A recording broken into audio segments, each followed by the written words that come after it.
we have the NSE 20 posting a 0.8% gain yesterday, and some nice positivity coming through for the whole week. In fact, we're above that key 4,600 level. Where to from here? Do you think we could see more momentum to the upside? No, not really. If you notice how the Nairobi Stock Exchange actually operates, it's a bit cyclical in nature. Every time we get close to an end of a quarter, people who were short on the equities, who were maybe overweight on money market, because of the regulators' prudential guidelines, which we report every quarter, people have to realign their portfolios. So there's quite a bit of activity that takes place when you're getting close to an end of a quarter, where you find now fund managers, pension managers come into the market to boost their equity side or to realign their portfolios, so to say. So you'll find this momentum will last getting even into the next week. So that also returns are boosted when you report your returns for the end of the quarter. So as we begin the second week into the fourth quarter, third week into the fourth quarter, you expect a bit of price correction. Was even technically looking at most of the counters, if you look at your money flow index, your moving average, convergence and divergence, all of them are at a turning point to go into more of a bearish period, profit taking, and a period of distribution. So basically what you're saying, the realignment of portfolios is creating a bit of optimism on the equity front, but you're expecting this to reverse in the next few weeks. Is that what you're saying, Reginald? Yes, I expect this bullish trend to ease off. You find it will ease off a bit of October, November. But as again we start getting into December, if you also look at the cyclical nature of the Nairobi Stock Exchange, December is normally the month where you get the highest returns. So you expect it as we get to late November, December, you start getting again inflows into the equities market, and share prices starting to spike up. Well, where do you which will last and where do you peg the NSE 20 by the end of the year? We're sitting at 4,643 points right now. At the end of the year, we'll be pretty much around that area, maybe 4,800 at most. But I don't think the NSE will actually break the 5,000 mark this year. Maybe late first quarter 2011. But the way it has been trading, if you notice, it reaches a peak, then it comes down.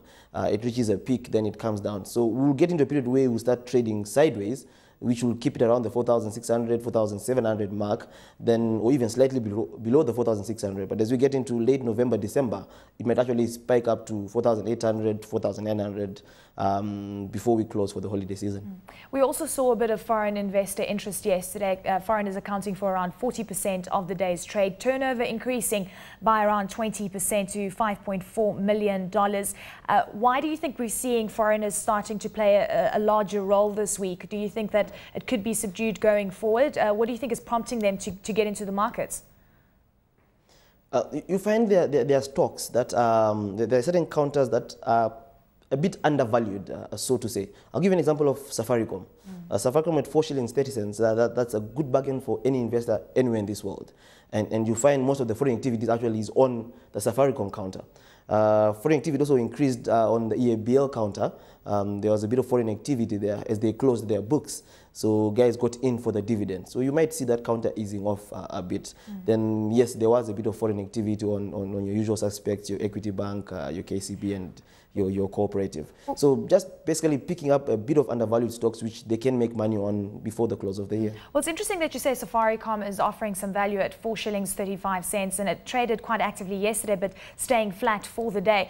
Some would argue that perhaps it's starting to look slightly risky because it needs to consolidate its product offering. We're seeing the so-called price wars playing out. We're seeing various other companies coming in and dropping their rates extensively, matching those to what we see internationally.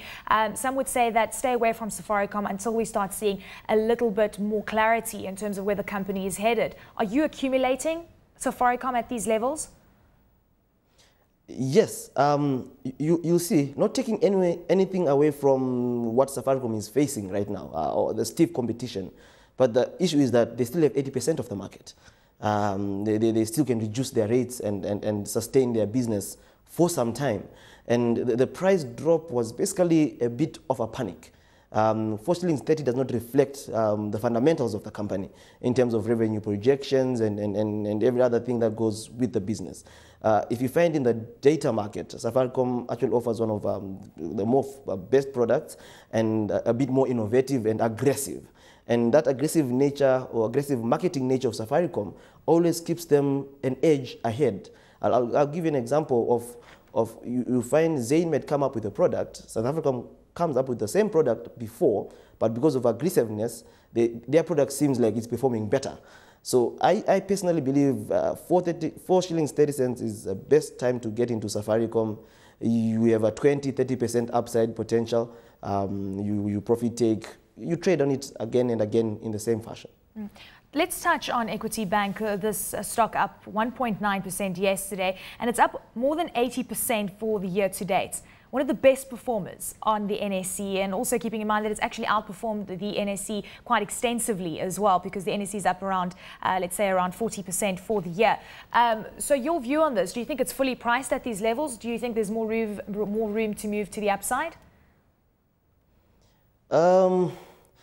On Equity Bank, it's a bit tricky because they always find a way of reinventing themselves. When you think they've reached the peak of their innovativeness, they always find another way of bringing something new and keeping on trying to get other revenue streams. What Equity Bank has been doing is actually trying to diversify from just interest income to grow their other income, non-funded income portion of the book, which is a sticky income and more predictable income, so to say. And at the prices of 26.50, I think it is fairly priced without a huge upside potential. What also is benefiting from, the price is benefiting from for Equity Bank is that one, people look at it as a Kenyan bank for the common person, for the investor of moderate means, and the share price, the split they did to bring the share price down has also worked to their favor because it now seems affordable to most retail investors. Let's touch on Mumias, a stock that has also been outperforming this week, purely because we've seen a loan agreement to the tune of 1.6 million shillings, and it's got to do with the production of an ethanol plant. We're seeing a bit of appetite coming through. Are you also bullish about this share? Yes, Mumias at 11.95, where it closed yesterday, is also a good buy. Fundamentally, the company is sound, and also, you see, if you are an investor, you are looking for a company that is constantly thinking of diversifying its income. And that's what Mumias has been doing, trying to move away from just sugar production. Now they went into energy production. And in the process, they're getting free income from carbon credits. And they get carbon credits for recycling their biomass. They create the electricity. They still get income from that electricity. So they're constantly reinventing the way they make income come into their business.